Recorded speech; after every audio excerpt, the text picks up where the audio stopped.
ഇന്ന് ഞാൻ മഗ്‌രിബ് നിസ്കരിക്കുന്ന സമയത്ത് എൻ്റെ ഇമാമായിട്ട് നിന്നത് ഒരു മുനിസിപ്പാലിറ്റിയിൽ വർക്ക് ചെയ്യുന്ന ഒരു ബംഗാളിയായിരുന്നു. അദ്ദേഹത്തിന്റെ ജോലി നമ്മളൊക്കെ ഈ റോഡിലിരുന്ന കച്ചറകളില്ലേ, കച്ചറകളൊക്കെ വാരിയെടുത്തിട്ട് സ്വരുക്കൂട്ടി ഓരോ സ്ഥലത്ത് കൊണ്ടുവച്ചിട്ട് ഈ റോഡ് ക്ലീൻ ആക്കുന്ന ജോലിയായിരുന്നു. അദ്ദേഹം ചൊല്ലിയ ആയത്തുകൾ ഇങ്ങനെയായിരുന്നു. സൂറത്തുൽ ഖിയാമിലുള്ള ലാ ഉഖ്സിമു ബിയൗമിൽ ഖിയാമ വലാ ഉഖ്സിമു ബിന്നഫ്സിൽ ലവ്വാമ അയഹ്സബുൽ ഇൻസാനു അല്ലൻ നജ്മഅ ഇളാമ എന്ന് പറഞ്ഞിട്ട് തുടങ്ങുന്ന സുന്ദരമായ ആയത്തുകളായിരുന്നു.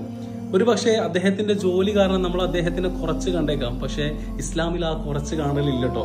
കാരണം അദ്ദേഹത്തിന്റെ ബാക്കിൽ പിന്തുടർന്നത് കോട്ടും സൂട്ടുകളിട്ട ഒരുപാട് പണക്കാരായിരിക്കാം. ചില സമയത്ത് നിന്റെ കയ്യിൽ ലോറി ഉണ്ട്, കാറുണ്ട്, നിന്റെ കയ്യിൽ ജീപ്പുണ്ട്, ആഡംബര കൊട്ടാരങ്ങൾ നിന്റെ കയ്യിൽ ഉണ്ടായിട്ട് കാര്യമില്ല.